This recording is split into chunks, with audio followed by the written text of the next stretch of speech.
Saya selalu merenung, apakah yang saya terima saat ini jadi ustadz, jadi penceramah, itu bagi saya rahmat atau laknat?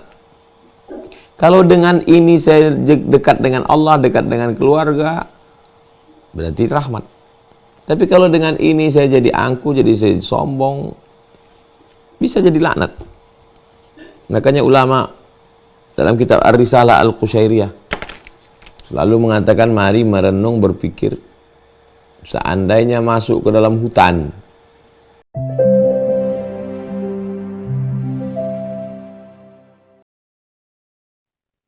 Assalamualaikum Ustadz. Waalaikumsalam warahmatullahi wabarakatuh. Izin bertanya, kadang kita bisa ikhlas saat diuji, tapi kadang tidak bisa, terasa sakit, terasa sedih, walaupun itu sudah berjalan 3-4 bulan Ustadz. Apakah itu tanda bahwa kita tidak lolos saat diuji? Kemudian yang kedua, apa bedanya ujian dengan azab Ustadz? Terima kasih. Ketika kita diuji, kita mungkin sabar. Kita tidak menarik-narik rambut, tidak memukul-mukul pipi, tidak mencaci maki, tidak sumpah serapah. Artinya kita sabar. Tapi rasa sakit, kecewa dalam hati kita ada. Apakah sakit, kecewa yang ada dalam hati itu menunjukkan kita tidak beriman, tidak ridho, tidak ikhlas? Kita hanya bisa mengatasi yang bisa kita atasi. Saya bisa menghentikan tangan saya untuk tidak mukul-mukul pipi, nyobek-nyobek baju, narik numbuk dinding. Saya hanya bisa menghentikan mulut saya untuk tidak sumpah serapah, nyaci maki Tuhan, nyaci maki orang. Tapi saya tidak bisa menghentikan bisikan hati dan pikiran saya. Makanya orang selalu mengajak untuk bersemedi, untuk macam-macam lah. Itu sebenarnya cara untuk menghentikan bisikan hati dan pikiran.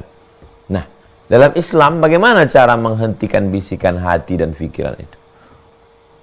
Kalaulah dulu ini, kalaulah ini, kalau.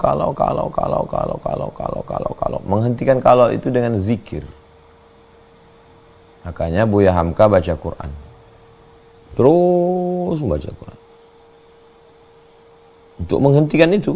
Karena ketika kita alihkan dia, kita tidak bisa menghentikan dia selama kita masih hidup, selama kita masih sehat, selama jantung masih berdetak, selama nafas masih berembus. Kita nggak bisa menghentikan hati dan pikiran, itu nggak bisa. Kecuali kita mati atau gila.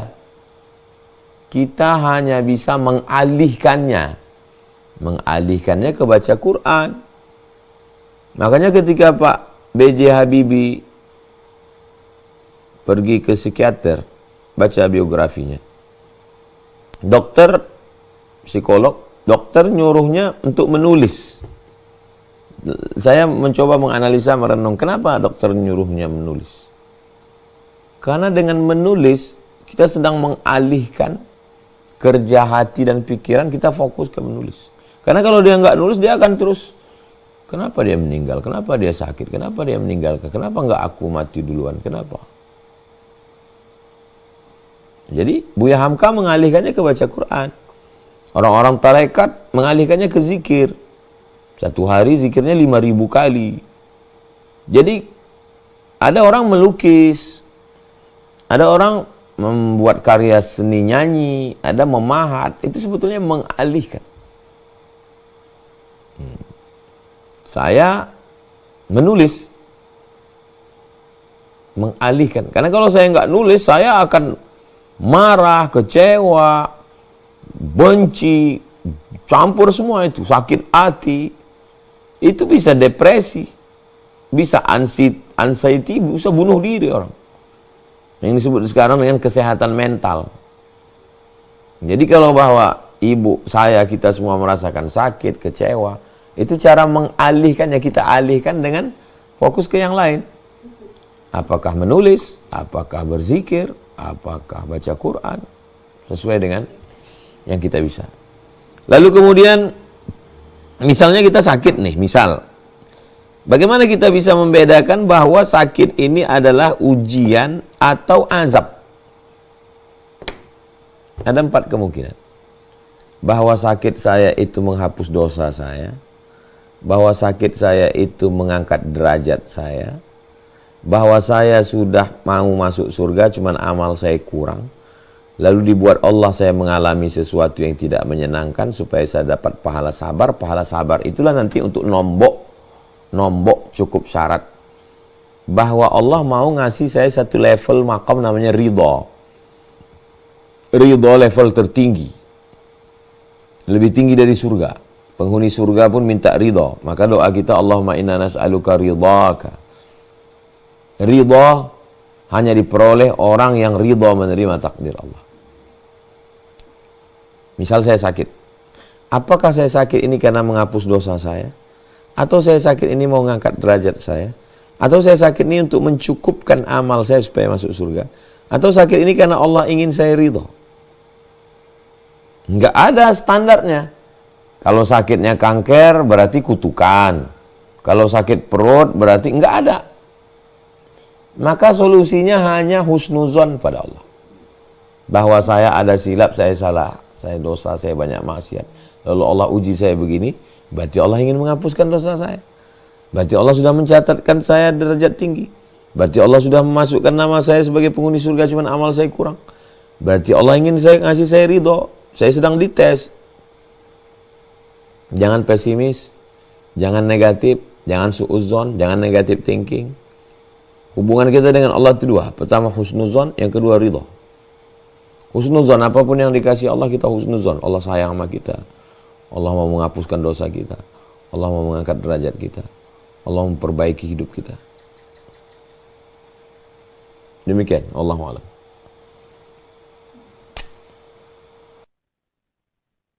Saya pernah mendengar gini Ustaz, kalau kita meminta sesuatu dari Allah, dan sesuatu yang kita minta itu dikabulkan di dunia, apakah di akhirat itu kita tidak akan mendapatkan lagi Ustaz?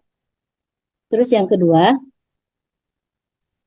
gini Ustaz, saya pernah berdoa sama Allah kan, gini Ustaz, doa saya gini, jangan sibukkan saya dengan dunia, gitu. Terus salah satunya gini Ustaz, dunia itu dengan HP.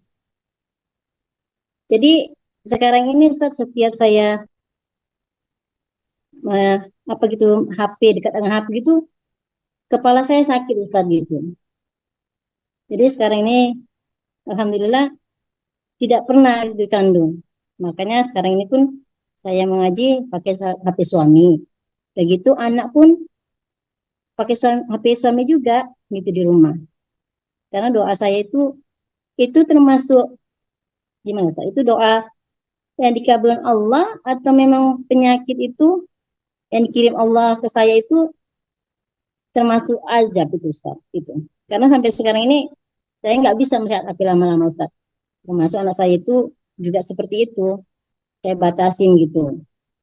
Tolong penjelasan Ustaz. Assalamualaikum warahmatullahi wabarakatuh. Waalaikumsalam warahmatullahi wabarakatuh. Pertanyaan pertama, kalau kita minta sesuatu sudah dapat di dunia, apakah kita tidak dapat lagi di akhirat? Minta rumah, minta mobil, minta istri, minta anak, minta duit, minta jabatan, minta semua. Itu hanya satu tetes. Dibandingkan akhirat adalah samudera yang luas. Pergi kita ke tepi laut, masukkan ujung jari kita ke laut, naikkan ke atas. Itu hanya setetes. Akhirat ada yang luas. Jadi apapun yang kita dapatkan di dunia ini, itu tidak ada apa-apanya dibandingkan yang disiapkan Allah di akhirat nanti. Makanya kalau dapat jangan bangga, kalau nggak dapat jangan kecewa. Dapat ya biasa aja, nggak dapat ya biasa aja. Man arafad dunya hanan alaih. Siapa yang kenal dunia, dunia ini kecil. Jadi kalau kita dapatlah kita semuanya. Macam Nabi Sulaiman lah kita. Jadi penguasa, jadi ulama, jadi nabi, jadi orang kaya. Terus di akhirat nanti dapat lagi mala a'yunun ra'at, tidak pernah dilihat mata, wala udhunun sami'at, belum pernah didengar telinga, wala khatara ala qalbi bashar, belum pernah terlintas di hati manusia. Nggak dapat sama sekali. Kuasa nggak dapat, harta nggak dapat, ilmu nggak dapat, apapun tak dapat. Tapi kita tetap berharap sama Allah. Di akhirat nanti kita dapat. Orang beriman tidak pernah sedih, tidak pernah kecewa. Kalau dapat berarti dia sedang diuji. Kalau tidak dapat berarti dia tidak diuji. Kalau dapat hanya setetes, nggak dapat pun dia nggak dapat setetes. Sering tuh diulang-ulang. Saya pun yang ngomong, saya ulang-ulang sering supaya masuk ke kepala saya. Ya Allah, jangan jadikan saya sibuk dengan dunia. Pertanyaan kedua. Jangan sibukkan saya dengan dunia. Lalu kemudian, kalau menengok HP, kepala pusing. Saya ketemu dengan beberapa pejabat yang tidak punya HP. Jadi, kalau dia mau nelpon orang, staf. Orang nelpon stafnya dia tidak pegang handphone sama sekali. Mohon maaf Pak Ustadz ya, saya nggak bisa dihubungi, saya nggak punya handphone sama sekali. Saya ketemu kiai yang nggak punya handphone, istrinya saja. Saya nggak bisa begitu karena saya mesti mengontrol postingan admin. Saya tidak bisa lepaskan ini 100% ke admin. Orang komplain ke saya, ini belum diposting Ustadz, ini minta izin kolaps, ini kemarin ini begini. Untuk mengontrol itu. Kalau seandainya bisa dilepas nih 100%, lebih nyaman lagi tidak pakai handphone. Jadi kalau ada bapak ibu yang tidak terlalu sibuk, tidak nyaman, nggak usah pakai handphone. Membuat sakit kepala. Kalau sakit kepala menengok handphone, apakah itu azab atau rahmat? Kalau untuk orang yang tidak terlalu banyak mesti berhubungan, berkomunikasi dengan handphone, memang baguslah tidak menggunakan. Kalaupun pakai handphone yang jadul, yang hanya sekedar komunikasi untuk nelpon. Jangan pula gara-gara itu kita susah untuk komunikasi dengan anak, istri dan lain-lain. Tapi kalau habis waktu kita untuk itu, dia bisa menjadi laknat. Benda bisa jadi rahmat, bisa jadi laknat. Mobil, motor, duit, emas, perak, jabatan, harta, ilmu, bisa jadi rahmat, bisa jadi laknat. Saya selalu merenung, apakah yang saya terima saat ini, jadi ustadz, jadi penceramah, itu bagi saya rahmat atau laknat? Kalau dengan ini saya dekat dengan Allah, dekat dengan keluarga, berarti rahmat. Tapi kalau dengan ini saya jadi angku, jadi saya sombong, bisa jadi laknat. Makanya ulama dalam kitab Ar-Risalah Al-Qushairiyah selalu mengatakan, mari merenung, berpikir. Seandainya masuk ke dalam hutan, lalu semua pucuk-pucuk kayu dan burung-burung di hutan itu mengucapkan salam, Assalamu alaika ya wali Allah. Dalam kitab Ar-Risalah Al-Qushairiyah. Assalamu alaika ya wali Allah. Terdengar daun-daun kayu dan burung-burung mengucapkan salam. Renung ke dalam hati. Apakah dengan yang diberikan Allah itu justru menjadi ujub? Aku adalah wali Allah, aku penghuni surga.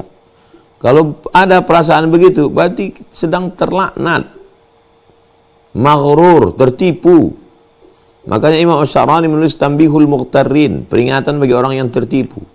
Tapi kalau dengan itu muncul rasa sedih, takut kepada Allah, sedang diuji Allah. Nah, jadi kita semua coba merenung atas apa yang kita terima. Ini kira-kira mendekatkan saya pada Allah atau menjauhkan saya? Ini membuat saya lebih bersyukur atau menjadi kufur? Demikian, Wallahu a'lam. Hadiahkan untuk almarhumah ibu, almarhum ayah. Kita dapat, orang tua pun dapat. Assalamualaikum warahmatullahi wabarakatuh. Bapak, ibu, abang, kakak, adik, sahabat jamaah dimanapun berada. Ma'akalta fa'afnaita, makanan yang dimakan berubah menjadi kolesterol, diabetes, jantung, gula, dan lain sebagainya. Wa ma labista fa'ablaita, yang dibelikan ke pakaian, busuk, lapu, ketinggalan zaman. Wa ma tasaddaqta fa'amdaita, yang diwakafkan, disedekahkan, itulah yang akan kekal abadi. Rumah besar hanya menjadi kenangan, lapuk, berlumut, tumbang, tinggal. Ada kelas yang dipakai para penghafal Quran, itulah yang kekal abadi mengalir pahalanya untuk kita. Hadiahkan untuk almarhumah ibu, almarhum ayah, kita dapat, orang tua pun dapat. Satu lantainya 4 kelas, totalnya 16 kelas, tempat santri belajar. Yang sekarang santri belajar di asrama. Asrama bisa dibuat kelas, tapi nanti pindahkan ke kelas semua. Mari kita support pembangunan, kirimkan semen, batu bata, kerikil, pasir, besi dan lainnya. Berkah selalu, barakallahu fikum. Wassalamualaikum warahmatullahi wabarakatuh.